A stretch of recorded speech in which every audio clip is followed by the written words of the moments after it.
तो series connection के लिए हम लोग निकालेंगे आज फार्मूला कि सीरीज कनेक्शन में क्या होता है। तो यहाँ पे देख सकते हैं कि जो सीरीज कनेक्शन होता है इसमें हम एक के बाद एक जोड़ते हैं। तो यहाँ पे देखिए सबसे पहले लिखा गया है श्रेणी क्रम समूहन। श्रेणी क्रम समूहन में प्रतिरोधों को एक के बाद एक जोड़ा जाता है। तो इसे हम प्रतिरोध का एक सिरा को, माने जो प्रतिरोध होगा दो सिरा होता है इसमें, तो पहले प्रतिरोध के पहले सिरा को, पहले प्रतिरोध के दूसरे सिरा को दूसरे प्रतिरोध के पहले सिरा के साथ जोड़ दिया जाता है। तो इस तरह का जो कनेक्शन होगा उसको हम लोग सीरीज कनेक्शन बोलेंगे। तो यहाँ पे क्या किया गया है, तीन प्रतिरोध लिया गया है, तीन प्रतिरोध लिया गया है R1, R2 और R3, जिसकी प्रतिरोधकता कितनी है, जिसका प्रतिरोध R1 है, R2 है और R3 है। यहाँ पे देख सकते हैं माना कि तीन प्रतिरोध जिसकी प्रतिरोध R1, R2 और R3 है तथा समतुल्य प्रतिरोध RS है, यानी इसका जो समतुल्य प्रतिरोध है वो कितना है, RS है। अब कह रहा है कि श्रेणी क्रम में जो विभव का मान होता है अलग अलग बिंदुओं पर अलग अलग होता है, लेकिन जो इसमें धारा का मान होता है वह हमेशा ही एक जैसा बना रहता है।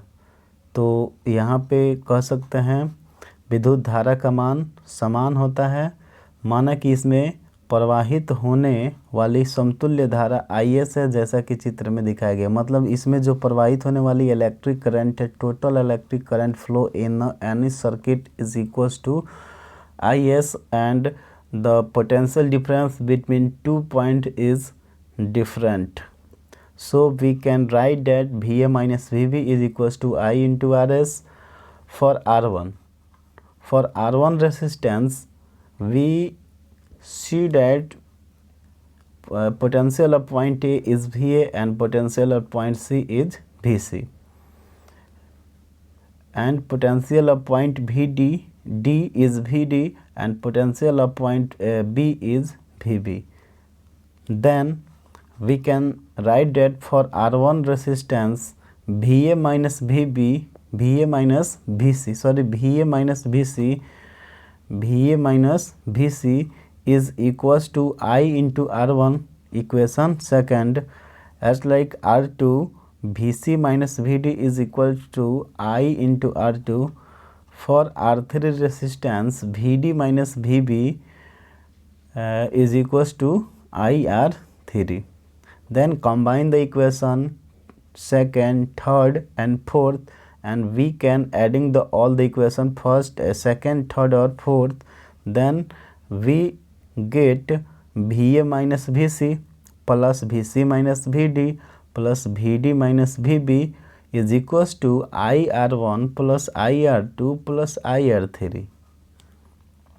Then VA minus VB is equals to,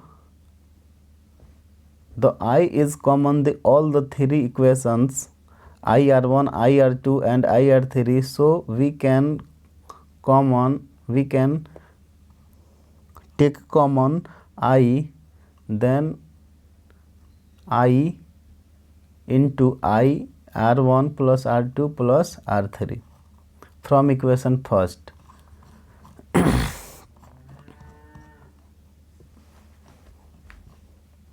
Equation first is VA minus VB is equals to I into RS.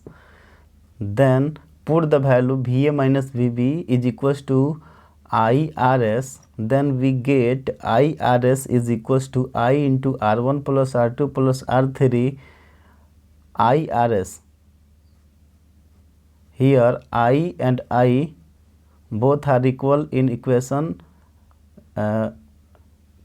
right hand side and left hand side. Then we cancel out I and I, then we get last equation RS is equals to R1 plus R2 plus R3. तो यहाँ पे हम लोग equation को जब solve किए हैं तो लास्ट में हमारा इक्वेशन आया है RS is equals to R1 plus R2 plus R3। मतलब जो तीनों इक्वेशन को हम लोग सॉल्व करते हैं तो वहाँ पे प्राप्त होता है हमारा क्या, आर एस बराबर R1 plus R2 plus R3। तो यहाँ पे जो प्रतिरोध दिया गया है, आपका रेसिस्टेंस दिया गया है, ये किसके लिए फार्मूला है, तो ये फार्मूला है आपका प्रतिरोधों का सीरीज कनेक्शन के लिए, यानी सीरीज कनेक्शन में ऐसे फार्मूला को हम लोग प्राप्त करते हैं। तो यहाँ पे हम कह रहे हैं कि यदि R प्रतिरोध N प्रतिरोधों से जुड़ा हुआ हो, मतलब जो इसकी प्रतिरोधकता है, प्रतिरोध है वो कितना है, तो इसका प्रतिरोध है R और इसकी संख्या है वो कितना है, उसकी संख्या है N। अगर N संख्या है, R प्रतिरोध है और इसको बहुत ज़्यादा जोड़ दिया गया है एक दूसरे के साथ सीरीज कनेक्शन में, तो इसका वैल्यू क्या होगा। तो इसका वैल्यू निकालने के लिए हम लोग क्या करते हैं, यहाँ पर देखते हैं R1 R2 R3 R4, इस तरह से फार्मूला हमारा आया था कितना, R1 plus R2 plus R3 plus R4। तो इस तरह से जब फार्मूला आया था तो हम क्या लिखेंगे R बराबर R1 R2 R3। अगर सबका वैल्यू एक ही है तो लिखेंगे R plus R plus R plus R plus R। अगर इसकी संख्या 10 है तो लिखते हैं 10R, अगर इसकी संख्या है 20 तो लिखेंगे 20R। तो उसी तरह से इसकी अगर संख्या है N तो क्या लिख सकते हैं, N इंटू R। यहाँ पे एक क्वेश्चन है कि find the equivalent resistance of the given 2 points A and B, यानी जो पॉइंट A है और B है इन दोनों के बीच का रेसिस्टेंस क्या होगा, यानी जो प्रतिरोध होता है इस दोनों पॉइंट के बीच, दोनों बिंदुओं के बीच समतुल्य प्रतिरोध क्या होगा। तो समतुल्य प्रतिरोध जानने के लिए यहाँ पे पॉइंट A है और यहाँ पे पॉइंट B है। तो जब पॉइंट A है तो सबसे पहले इसमें ये R1 का वैल्यू है, ये R2 का वैल्यू है, ये R3 का वैल्यू है, R4 का वैल्यू है, यानी जो चारों प्रतिरोध जुड़ा हुआ है ये सीरीज कनेक्शन में जुड़ा हुआ है। तो जब हम इसका निकालेंगे तो फार्मूला क्या आएगा, RS बराबर आएगा 2 ohm plus 2 ohm plus 3 ohm plus 4 ओम। अब सबको जोड़ेंगे तो 2 कितना हो जाएगा, 4 3 7 7 और 4 11, यानी इसका वैल्यू आ जाएगा 11 ओम। तो इस तरह से हम लोग फार्मूला को यूज कर सकते हैं। चलिए अब हमारे पास है एक और समूहन जिसको हम लोग बोलते हैं समानांतर क्रम समूहन, यानी समानांतर क्रम में कैसे जोड़ेंगे। तो कह रहा है कि इसमें सभी प्रतिरोधों का एक सिरा एक बिंदु से तथा दूसरा सिरा दूसरे बिंदु के साथ जोड़ दिया जाता है। जैसे मैं यहाँ पे देख सकते हैं आप, पहला सिरा इसका सबका एक पॉइंट से जुड़ा है और जो दूसरा सिरा है तीनों प्रतिरोधों का एक सिरा से जुड़े हैं। कह रहा है कि इसमें दोनों बिंदुओं पर विद्युतीय विभव का मान समान होता है, यानी जो पोटेंशियल डिफरेंस होता है दोनों बिंदुओं का वो कितना होता है, सेम होता है, इसमें अलग अलग नहीं होता है।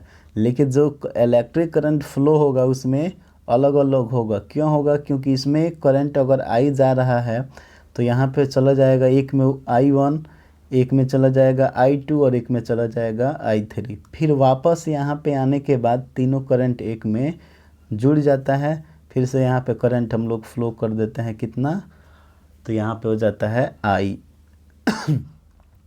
तब इसी तरह से कह रहा है कि इसमें दो बिंदुओं को एक सिरा को एक बिंदु से और दूसरा सिरा को दूसरा बिंदु से जोड़ दिया जाता है। कह रहा है कि माना कि 3 प्रतिरोध R1 है, R2 है और R3 है, इसको एक दूसरे के साथ समानांतर क्रम में जोड़ा गया है। हम बोले थे कि जो सीरीज कनेक्शन में होगा वो क्या होगा, एक के बाद एक जोड़ेंगे, जो पैरेलल कनेक्शन में होगा उसको एक के सामने एक जोड़ेंगे। तो देखिए इसके सामने ये है, इसके सामने ये है।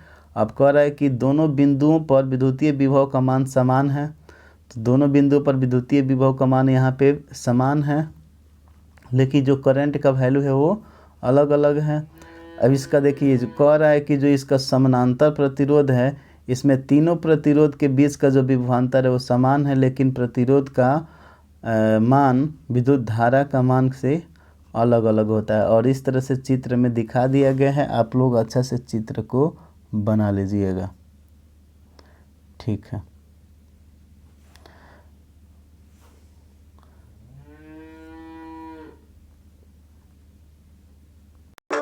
तो चलिए हम लोग पढ़ते हैं अब इसको और देखते हैं कि इसका फार्मूला क्या आता है। ठीक है,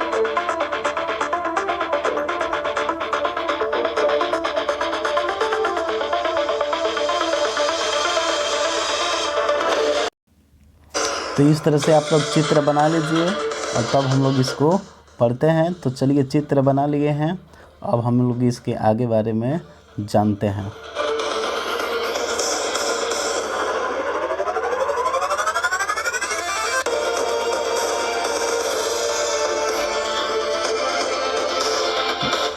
यहाँ के बिंदु का जो पोटेंशियल है वो VA है और यहाँ के जो बिंदु है इसका पोटेंशियल है VB। तो VA माइनस VB का वैल्यू कितना हो जाएगा, I इंटू RP, जहाँ पे RP क्या है, दोनों का समतुल्य प्रतिरोध है।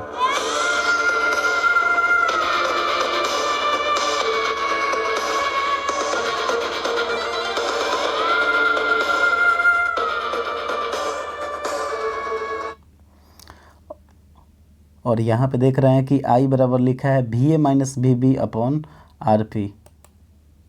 तो यहाँ पे देखिए,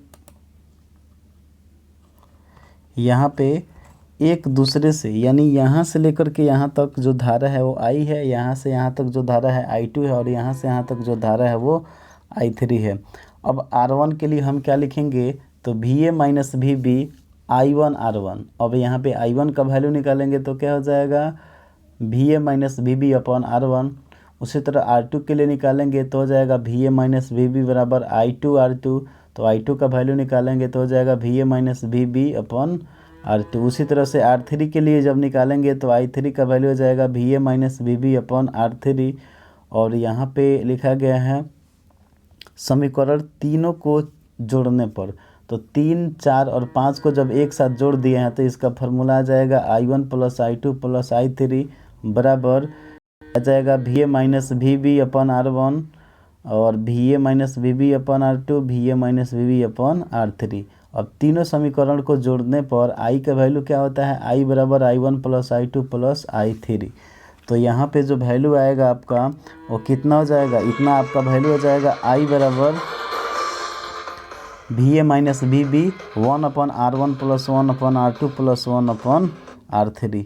अब समीकरण 3 से, समीकरण 3 क्या है, समीकरण 3 है VA minus VB upon RP। तो हो जाएगा VA minus VB 1 upon R1 plus 1 upon R2 plus 1 upon R3। तो हो जाएगा 1 बाई RP बराबर 1 by R1 plus 1 by R2 plus 1 by R3। यहाँ पे VA माइनस VB दोनों तरफ कैंसिल होगा तो यहाँ पे बच जाएगा 1 अपॉन RP और ये हो जाएगा 1 by R1 plus 1 by R2 plus 1 by R3। तो ये आपका फार्मूला है किसका, ये फार्मूला आपका पैरेलल कनेक्शन का। अब कह रहा है कि जब दो प्रतिरोध जुड़े हो, तो जब दो प्रतिरोध जुड़ा होगा तो लिख सकते हैं 1 by R1 plus 1 by R2। यहाँ पे R1 R2 का एलसीएम लेंगे तो R1 R2 होगा, ऊपर हो जाएगा R2 प्लस R1, या RP का वैल्यू हो जाएगा R1 R2 by R1 plus R2। अब मान लीजिए कि इसमें बहुत ज़्यादा प्रतिरोध जुड़ा होगा तो इसके लिए फार्मूला क्या हो जाएगा, 1 बाई RP बराबर 1 by R1 plus 1 by R2 plus 1 by R3। और इसको जोड़ने पर फार्मूला आ जाएगा RP का वैल्यू N बाई R। तो इस तरह से जो ये पैरेलल कनेक्शन है, पैरेलल कनेक्शन का हम लोग फार्मूला लिख सकते हैं 1 by R1 plus 1 by R2 plus 1 by R3। ठीक है, आज के लिए इतना ही, फिर मिलते हैं अगले वीडियो में।